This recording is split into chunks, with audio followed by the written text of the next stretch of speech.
So the question I have today is lawsuits, Amazon, and profits. What do they all have in common? Ladies and gentlemen, you are currently tuned in to Relax Radio, and this is The Buzz. Ladies and gentlemen, this is the place where we talk about everything finance, everything entrepreneurship, everything business, and most importantly, the one thing I'm always excited about is technology. So ladies and gentlemen, make sure you sit back, relax, listen to what's tuned into your ears right now, and that is my voice giving you all the information you need to make sure that your pockets stay deep and your problems stay shallow. Ladies and gentlemen, this is The Buzz, and I am your host, as it says down in the bottom corner right there, DJ Kings. So today, what do I have in store for you today? Well, today we are going to be talking about Elon Musk. And well, what is there to not know about Elon Musk? We know about the fact that he is a very, very wealthy individual who owns Tesla. He is recently looking to fly into space as our recent businessman, owner of Amazon, Jeff Bezos, has already done with a group of other people, including a young 18-year-old and a very elderly 82-year-old. So as you can see, Elon Musk is a very wealthy individual. He owns Tesla. He has accumulated a lot of money over the past few years, not to mention also within Bitcoin and cryptocurrency. So what is the topic for Elon Musk today, you ask? Well, he's got a lawsuit on his head. And that is quite interesting as to why. The reason is actually because he tells SolarCity trial that Tesla would die if he wasn't the CEO, which is quite interesting. So looking into the information behind the article, talking about why he is currently under fire for a particular trial on court, it says that Elon Musk has insisted in court that Tesla Incorporation board controls the company, but also said electric vehicle maker would die if he wasn't the chief executive. And he ended his first day of testimony on Monday in defense of Tesla's 2016 acquisition of SolarCity. So based off of the information that we have just read up now, it seems as though we know that he has actually acquired SolarCity. SolarCity, a place that provides solar panels for the environment to create, more natural solar energy rather than, having to invest in so many different, just many different ways of, wiring.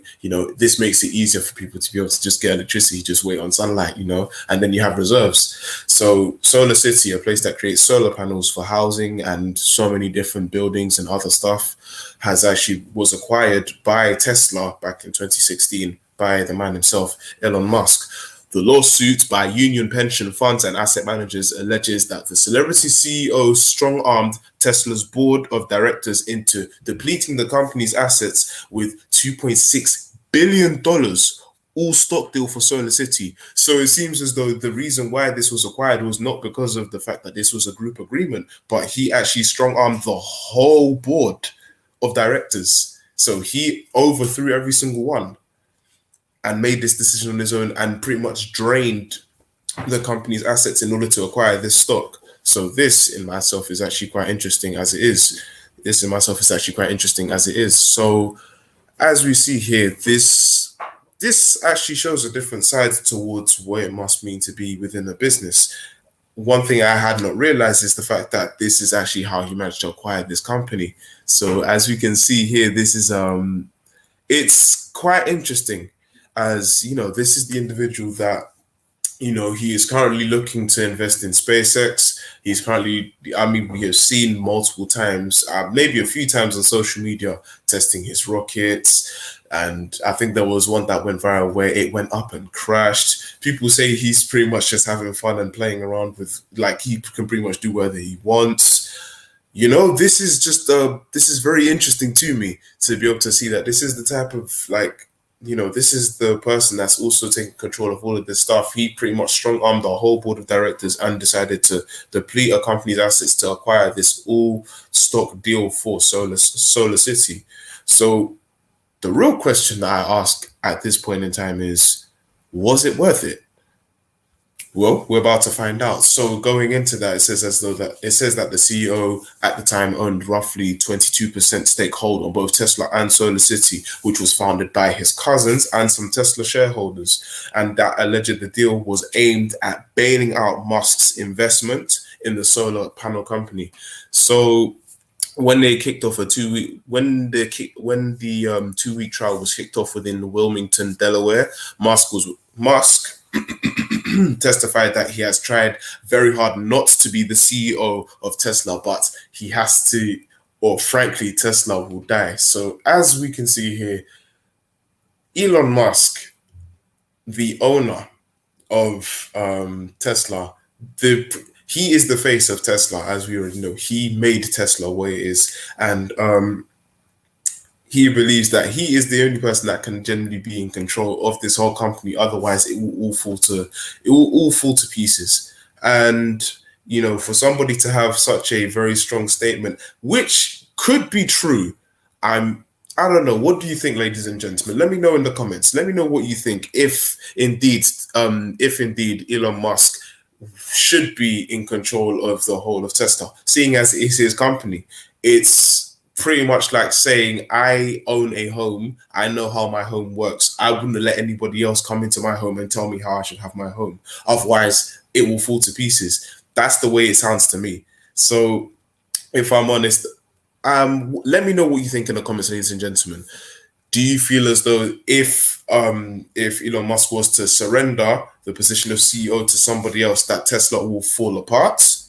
Even though as it says in the article that he tries his best to not be the CEO, but he feels as though it will come to pieces if he does completely release control. So, ladies and gentlemen, what do you think? Should he release that position? Should he release that grip, that tight hold on CEO? Should he completely give up that position and let somebody else lead? Will it fall apart? Ladies and gentlemen, find out as we continue to go into this article. So, continuing on forward, reading up on it, it says that board members and others involved in the deal will testify beginning as soon as Tuesday, when Musk will also return to the witness stand. So far, it seems as though this has really gotten so deep into the point of, this is really a lot deeper than a lot of people could actually comprehend and understand. Like, could we be seeing the end of Tesla? Could SpaceX really take a step forward? Like, will we see the end of SpaceX? SpaceX, I don't know how far it's actually come, but will we actually be able to see the birth of one of the rockets to take off into space by SpaceX? Will we be able to even see Neuralink in its full and ultimate glory? Having a chip in your brain, or having having a chip linked into all the nerves in your brain, and you be able to talk to people telepathically or speak to people with your thoughts. This is, there's really a lot that really has to be tied into this, and it's quite, there's actually just a lot to be able to comprehend here, because, it's very interesting. It's very, very interesting. It's kind of thought provoking as well, because it makes you think about, so what does this mean for the future of cars in Tesla? What does this mean for the future of technology within Tesla? What does this mean for just Elon Musk himself? What does it mean for all of the ideas he may have for the future and everything ahead?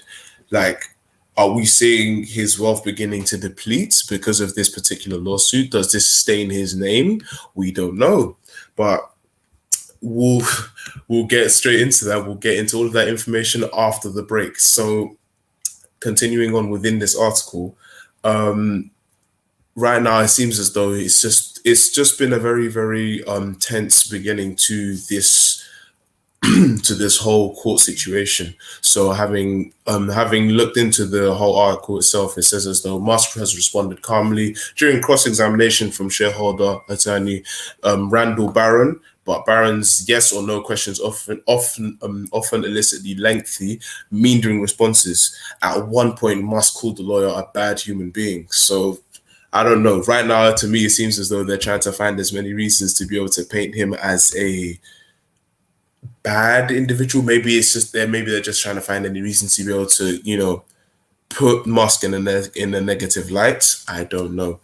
Right now, everything, all of the information that I've been seeing behind this whole court case has been very, very interesting, and it's it's for me, it's I don't want to say it's worrying, but it's more like, what does this mean for later? Like, I really want to know what happens next. Shares of Tesla closed up to about 4.4% on Monday, which is about up to $685.75. And moving forward with that, central to the case are claims that despite his minority stake, Musk was a controlling shareholder of Tesla due to his ties to board members and domineering style. So that designation would impose a tougher legal standard and increase the likelihood that the court would conclude the deal was unfair to shareholders. So I don't know. With people, ladies and gentlemen, if you are tuned in right now, and as you should be, this is the buzz. I don't know anywhere else you should really be besides the buzz. You should be tuned in right here, listening to everything I gotta tell you, because this is some very interesting information. This is some very thought-provoking information. This is some very, very wholesome information. I've got a question for you, ladies and gentlemen.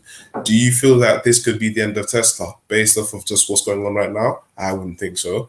I would feel that this is just a disagreement amongst peers. I would feel like this is just a disagreement amongst I'd feel that this is just a disagreement amongst, majority people that are, maybe people haven't been heard. Maybe people haven't been able to just have their points across. Maybe it's just the fact that he's just decided to say, nope, I don't want to listen to any of them. I'm going through with this. And he's just put his word above theirs and not taking it into consideration. Maybe it's just like an argument amongst family. Who knows what it could be? So, honestly, I don't feel like it will be the end of Tesla. Let me know what you think in the comments, ladies and gentlemen. But besides that, I would like to hope and pray that we'd still be able to see what's going on for the future. So, ladies and gentlemen, you will be seeing a couple of videos very, very soon. Other than that, we are live on Facebook, YouTube, and other streaming services. Feel free to get hold of us through 07852 473 473. That is 07852 473 473. Ladies and gentlemen, make sure you put your comments down below. Make sure you put your comments. Get in touch with us. Text us. You could WhatsApp us. Let us know what you want to hear from us. We will give you all of the information you wish to hear. Give you everything you need, because we're only here to make sure we drop gems of knowledge onto you. So, ladies and gentlemen, I've been your host, DJ Kings, and we'll be right back after the break.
And it gives them something to look at, and it makes them laugh. It makes them laugh. So that's why I do it. Oh, and it could be a really good pickup line as well. Ladies who ask, "Hey, excuse me, so why are you wearing something so colorful?" I mean, hey, you can always have something.